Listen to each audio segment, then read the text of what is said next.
Hi friends, now we are going to see RTP of November 2016 for CA final. The board wants to declare 25% as interim dividend, but the company's first and second quarter is in loss, even though the third quarter earned profits. And for past 4 years, they have given you the dividend rates 30, 15, 15 and 15. So when there is an interim dividend, whenever the board wants to pay interim dividend, they should pay only from current year's profit. But if there is no current year's profit, you should see accumulated profits of the previous years. But if you are going to pay from the current year's profit, there is no restrictions on the rate of dividend. But if this going to be paid from the accumulated profits, not transferred to reserve, that is P&L surplus, P&L credit balance, then you should follow one rule, that is a rate rule, which should not be exceeding the average of past 3 years rate. So 30 plus 15 plus 15, that is average is 20 percentage. So the board can pay only 20 percentage, they cannot pay 25 percentage. Then second question, the transferee purchase shares 10 days before the company declared the dividend. Company fails to register the shares in the name of the transferee. See, same things in an abeyance. This is what we have seen already in May 16 RTP. So if there is any dispute between the in understanding the shareholders, who is the legal shareholder, it will be kept in abeyance. So as per section 126, it will be kept in abeyance, and as per 124, it will be kept in the unpaid dividend account. So if the transferor has given a written consent that I have transferred the shares to this transferee, so kindly pay the dividend to the transferee, till that time it will be in the unpaid dividend account. Then contents of audit report, in case, so first contents of the audit report, and in case if there is a fraud, what is the thing. See, contents of audit report is one of the biggest sections, section 143. First of all, you should write whether you had the access of books of accounts and records. Then you should give the opinion on financial statements, whether the P&L shows true and fair, whether this balance sheet is prepared in true and fair, whether all accounting standard has been followed, whether the financial statement is prepared as per the books of accounts, and whether accounting standard has been followed in preparation of financial statements, whether it is full disclosure has been maintained. Then you should also tell your adverse remark, if any. So adverse remark, so qualifications, those things you should write. And you should also tell whether you obtained all information explanation which is necessary for conducting the audit. Then inquiry of auditor is also there, that is whether loans given as deposits, loans shown as deposits, then whether directors personal expenses charged off to revenue, whether the directors are disqualified under section 164, any director is disqualified, that you should report here. So those things. Then litigations, whether any proper provision has been made for litigations, whether any funds which has to be transferred to IEPF, whether they have transferred to IEPF, whether there is any forward contract, you have to provide for it, whether provision has been made appropriately. Then in case of fraud under section 143 subsection 12, fraud has been classified into two types. But anytime if you find a fraud, immediately within 2 days you should escalate to the board of directors. If the fraud amount is less than 1 crore, then it has to be only intimated to the board of directors, and the board of directors has to write in their board's report that what is the mitigating factor they have taken for fraud.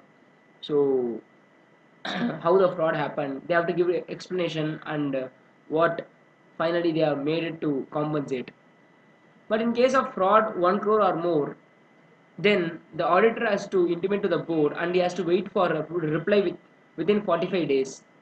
And whether the board is giving the reply or not within 45 days, if they give reply, well and good. If they are not giving reply, within another 15 days, okay, the auditor has to comment along with this opinion to the central government. He has to give it to the central government in form ADT4. So this is what the auditors think. Then next question, first auditor of public company and government company. So the first auditor has to be appointed by the board of directors within 30 days. If board fails, the board has to intimate to the shareholders, and the shareholders within 90 days of incorporation to be appointing the first auditor. In case of government company, the C&AG has to appoint the auditor within 60 days. If they fail, then the board has to appoint within next 30 days. If the board fails, they have to intimate to the shareholders, and within 60 days from the failure of the C&AG, the shareholder has to appoint. Then the MD of a company wants to appoint Mr. J, who is his close friend, as an auditor. See, generally people will get confused here. Friend is not relative, so you can appoint. But actually the stress is not on friend, the stress is on MD wants to appoint auditor. MD as a single person he cannot appoint the auditor. As a board of director only they can appoint the auditor. So either if it's a first auditor, board of director has to appoint, or if Mr. J is a subsequent, they want to appoint a subsequent auditor, then shareholder has to appoint. Then next question, applicability of woman director when the company is listed or when the company is non-listed, unlisted. See, generally listed company mandatory, and unlisted public company if they are satisfying any one of the condition, paid up capital 100 crores or more, or turnover 300 crores or more. In this question, paid up capital is 50 crores and turnover is only 200 crores. So it is not mandatory, it's not necessary for them to appoint a woman director. Then, explain the restrictions on number of directorships a person can hold. What are the company excluded from counting the ceiling limit? Thing is, explain the restrictions on directorship. 165 section number 165. A person can hold 20 directorship, out of which not more than 10 public company. That is the section 165. And latest amendment is section 8 company is excluded from the total 20 directorships. So you can have n number of section 8 directorships. That is charitable organization kind of thing. Then whether secretarial audit is mandatory for public company having paid up capital 100 crores or more and turnover 100 crores. See, secretarial audit is mandatory for a public secretarial audit is mandatory for all listed company, and public company having paid up capital 50 crores or more, turnover 250 crores or more. So any one condition if it satisfied, then it is applicable. So in this case, paid up capital itself crosses 100 crores, so it is applicable. So independent company secretary in practice has to do secretarial audit and give the report in form MR3. Then next question, payment of 40,000 rupees per month to MD for the company which is incurring losses. Effective capital is 95 lakhs. As per section 197 read with schedule 5, then there is a losses also, even when there is a effective capital, with this negative also, negative to 5 crores, that slab says 30 lakh rupees you can pay to a director per annum. So you can divide 30 lakhs divided by 12. So obviously it is more than 40,000. So it is not a problem. You can give this 40,000 rupees to the director even if there is a loss. Explain the concept of key managerial person and applicability. See, key managerial person as per section 203, MD, CEO, manager in their absence, full-time director, you have to appoint. And CS in case the company is having paid up capital 5 crores or more, and CFO. See, this is applicable in case of all listed company and public company having paid up capital 10 crores or more. So all listed company has to appoint, and public company having paid up capital 10 crores or more, they have to appoint this MD, CEO, manager in their absence, full-time director, then CS, then CFO. CS alone 5 crores, Baki is 10 crores. And one person can be KMP of only one company at a time. But if you want to be KMP of another company, in subsidiary company he can be a KMP, but not any other company. And next, the average net profits of last 3 years were 40 lakhs. Board wants to donate 50,000 to political party. So 40 lakhs into 7.5 percentage comes to approximately 2.5 lakhs. Here they are giving only 50,000 rupees, so no problem they can give. So 7.5% of average net profit computer intersection 198. So board has to pass board resolution, and they have to give the details about the political party amount in their notes to accounts. Then director acquires certain assets of a company other than cash consideration. The company not taken approval of the shareholders. See, this is section 192. Whenever there is a non-cash transaction, they have to get approval from the shareholders. First of all, this both the assets which they are going to exchange should get valued by the registered valuer, and the board has to give approval for this transaction. They have to call a general meeting, and the notice calling for general meeting should give the value of that assets and justification, and in general meeting they have to pass ordinary resolution. So this is the procedure. Next, in case the holding company acquires the assets from the subsidiary company other than cash. See, the director of the holding company, see, director may be director of this company or director of the holding company or director of the subsidiary company if they are transacting. This section 192 is applicable. So, if they have got the approval of the shareholders, then not a problem. But in the first case, they have not got the approval, hence this transaction is invalid. The second case, they told they got the approval, hence this is valid transaction. Then provision relating to SFIO. This is the next question. See, SFIO will be set up by central government under section 211. SFIO holds a joint secretary of the government position. Then SFIO should be having knowledge in various fields like banks, corporate affairs, laws, finance, etc. And he is called serious fraud investigation officer. He is having right to arrest a person even without warrant.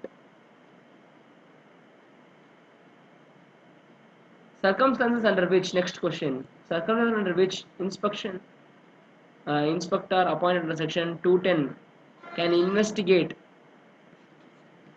related party.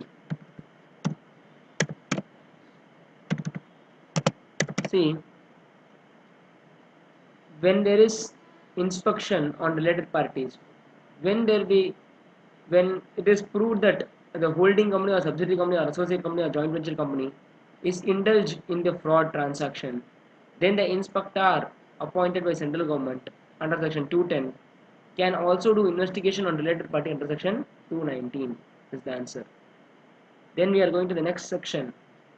Next question. Total there are 700 members holding 20 lakh shares. 400 members holding 13 lakh shares attending the meeting.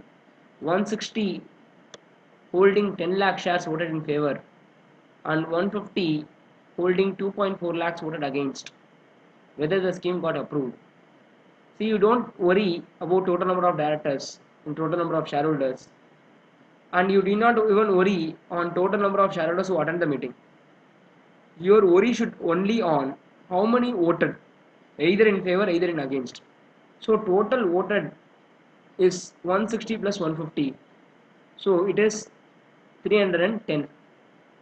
Now, how much shares they are holding, how much value of shares they are holding means 10 lakh plus 2.4 lakh, that means 12.4 lakhs. So you should calculate more than 50% in numbers having 75% in value. So out of 12.4 lakhs you calculate 75%, and out of 310 members you calculate more than 50%, that is into 51% you calculate. So if it is more than 50, so 310 divided by 2, if it is even one share more than that, one shareholder voted in favor more than, so in this case 160 is obviously more than that, so that condition is satisfied. And second condition is 75% in value, so 10 out of 12.4 as passed in favor, so even the 75% condition is satisfied, hence the scheme got approved. This is section 391. Then next question, does the scheme of compromise requires the preference shareholders approval? See, The preference shareholder approval is necessary whenever preferential right is getting affected. In compromise, obviously the preferential right will get affected. So it is necessary to get the preference shareholders approval. The next question, the paid up capital rupees 5 crores, 5 lakh shares of 100 rupees each. The petition submitted by petition submitted to CLB by 10,000 shareholders for action against oppression mismanagement.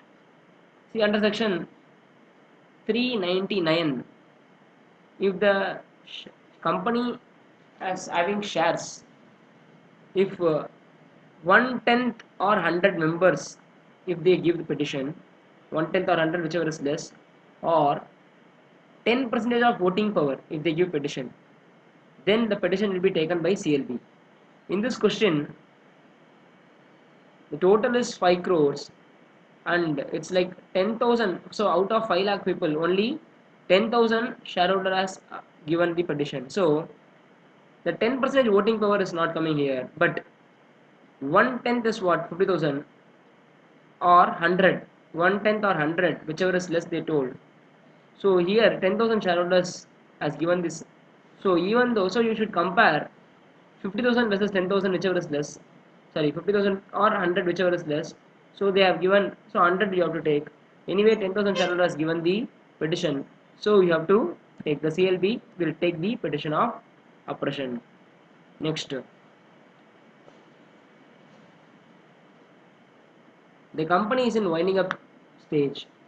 Secured loan is 1 crore, workman dues is 25 lakhs, tax dues is 5 lakhs, unsecured creditor is 10 lakhs, asset realization is 80 lakhs. So how to settle? So it is overriding preferential payments. The formula is asset realized into workman dues divided by workman dues plus secured creditors. So this is the first formula. So first of all, you should settle workman dues and secured creditors together. If there is a balance, the second will go to employees' wages. 4 months salary out of 12 months, maximum up to 20,000 rupees. And third preference will go to PF, ESI, gratuity funds if there is any pending. And fourth preference is government dues. So in this question, the workman dues pending is 25 lakhs and secured loan is 1 crore. So obviously, the asset realized is not even enough to settle these two things. So the government tax dues and all and unsecured creditors will not even get 1 rupee. So you should calculate 80 lakhs into 25 lakhs divided by 1.25 lakhs. So they will be getting something around 16 lakhs. So the balance will be paid to secured creditors, secured loans. Then the next question, what is misfeasance? Who can initiate the proceedings? Can it be against the legal representative of the deceased director? See, misfeasance is nothing but breach of trust by the company. So shareholders got cheated. Who can initiate proceedings? Shareholders can initiate the proceedings against the directors who breached the trust. And if the director died, they can even take the proceedings against the deceased director against the legal representative of them, who are liable to the extent of the assets, that is the estates inherited. Within 5 years, they can initiate this proceedings. So even after the death of the director, within 5 years, you can initiate the proceedings. Next question, with respect to interstate cooperative society, if they want to convert into company, what is the procedure? Oh no, it's like that, not like. So which is converted into company. The company decides to have 18 directors on incorporation. They need your advice. And also they want advice on share transfer, voting rights and transferability of shares. See, interstate cooperative when they are converting into a company, for the first 365 days, first year alone, they can have more than 15 directors. But within next year, they should convert, means they should reduce it to 15 directors. Share transfer should always happen at par value. Voting rights, if there is only individual shareholders, one man, one vote. If the institution is also shareholders, then one person, one vote. When there are only institution as shareholders, so only two institutions as shareholders in the producer company, then Their voting in the first year is based on the capital contribution, and from the subsequent year it is based on the transaction, their contribution, the transaction is contribution to the turnover. So for example, producer institution A and producer institution B is contributing 60 is to 40 to the monthly turnover of the company, then the voting right will be 60 is to 40. Okay, this is for the only producer institution is holding the shares of the producer company. Then transferability of the share, it should transfer only at the par value. Then procedure for reconversion of producer company into interstate cooperative society. See, reconversion is important because it's one of the miscellaneous topic of producer company and which has much procedure also. See, when there is a reconversion, 2/3 in members have to be approving. So the producer out of the total producer numbers, producer company's members, 2/3 has to approve this for members, and they should approve even by the creditor has to approve it. So 3/4 in value of the creditor has to approve it. So once they have approved, they will be filing this petition to the court, and the court will decide whether it is appropriate to convert the company back into society. And after settling all these appeals, the court will convert them. So this is the procedure for reconverting the producer company into cooperative society. Then the share transfer office, whether it is a place of India, place of business in India. So this is section 386 read with section 379. So share transfer office is also a place of business in India as per this foreign company chapter. Next, changes in DIN particulars submitted already. What is the procedure? See, the director identification number, if there is any change, DAR 6 form has to be filed along with the declaration in DAR 7 and other particulars which is required for DIN correction. Then central government power to appoint prosecutors and appeal against acquittal. See, they are called company prosecutors. The prosecutors is called company prosecutors. So central government has a right to appoint prosecutors. And acquittal. What is acquittal? See, any person who termed as innocent by the court is called acquitted. Now, if a case is running and the judge has given a judgment which is against the government and which is favorable for the respondent, so the government will ask the company prosecutor or any other person who authorized to appeal against the court judgment which says the person is acquitted, that is innocent. So that is, so central government will put the appeal. Then whether separate authentication is required as a proof of evidence of the documents submitted by the company before the court of law by ROC. See, this is from section 397. Once the document is submitted to ROC, that is treated as original. So the ROC is not necessary, it is not necessary for ROC to ask the company the original document and submit before the court. So whatever document the company submits to ROC, that is original document. Even though it's a scanned copy, that is called original document. So the court of law will not ask any other original document from the ROC. Then they are asking drafting a resolution of independent director. So you should draft independent director resolution. Then explaining the action that can be taken against stockbrokers by SEBI if they receive complaint from investor. See, stockbrokers, what are the ways they will cheat the investors? They will not deliver the contract note. They will not deliver the security. They will charge excess brokerage. So these kind of things they will do. So if they are not delivering the contract note, then 1 lakh, up to 1 lakh or contract note value, they can put penalty. Or if they are not delivering the security, they can put 1 lakh per day up to 1 crore. Then if they are charging excess brokerage, then 1 lakh or 5 times of the excess brokerage which they have charged. So this they can put as penalty. Then but whenever there is a penalty, you should also see what is the undue advantage they have obtained, then what is the gain they made, whether it is repetitive default. So these things and all you should see. Then next question, as on the balance sheet date, the authorized capital is 400 crores, paid up capital is 150 crores, reserves surplus in 750 crores. 5 years back, they issued the fully convertible debentures of 100 crores, which they will be converting into equity shares now. And after conversion, they will be issuing bonus of 1:1 basis. So the debentures will be converted now. After conversion of debentures, they will be issuing shares.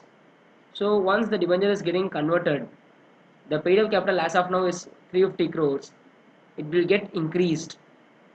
After that, they will be issuing bonus shares, that is 1:1 ratio, and because of that the paid up capital will be doubled. So you should always check the authorized capital.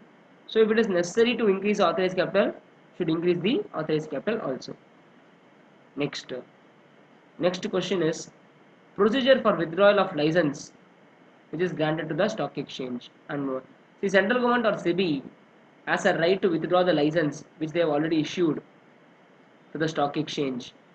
So because of that, the stock exchange will be cancelled to operate. But always they should give opportunity of being heard, and they should write the reason for doing that, for cancelling the license of the stock exchange. Generally, they will be violating the provisions of the SEBI, regulations of SEBI. Hence, they will be violating. That's CRA subject it is. So if they want to go for appeal, they can go for appeal. But generally, if because the order itself is passed by central government, so they cannot go for appeal. Then step for corporation and demutualization and takeover of stock exchange. See, corporatization is nothing but succession of the stock exchange which is previously operated by association of person or body of individuals or society, which is succeeded by the company. Means like it's become a company. Then demutualization is segregation of ownership, management, and trading rights. And what is takeover of the stock exchange? Central government, if they think fit, they will take over the stock exchange after providing opportunity of being heard. So they, after providing opportunity, they will be succeeding to take over the stock exchange. Then next question: authorized dealers fail to comply with RBI regulations. What is the penalty? So the penalty is very simple: 10,000 rupees they will put penalty, and 2,000 rupees continuous default they will be for continuous default. Then central government has removed the chairman of Competition Commission of India. He challenged the case of central government. Is he right? See, you should see what situation they removed him. Central government can remove a person from the chairmanship on following reasons: unsound mind, insolvent, convicted for moral turpitude, then if he is having interest in the transaction, detrimental, is acting detrimental to the public interest, or he is having financial interest in the transaction, in these cases. But in two cases, like whether he is having, is abusing his position, or if he is detrimental or having interest, in these two cases, central government before taking out that person, they should get the consent from Supreme Court. And this person, this CCA person who is removed, he has a right to challenge it before court. Next, whether RBI can remove the director of a bank. Can the RBI appoint additional director? See, RBI has a right to remove the director of the bank after giving opportunity of being heard, and RBI has a right to appoint additional director in his place for a period of 3 years. So he will be holding office for a period of 3 years. See, if the director who is getting removed, no, he cannot be appointed as director of any other bank for a period of 5 years. And if you want to challenge against it, within 3 years you should challenge. Then explain the asset reconstruction concept and financial asset meaning under Sarfasi. Asset reconstruction is whenever there is a, first I will tell you what is financial asset.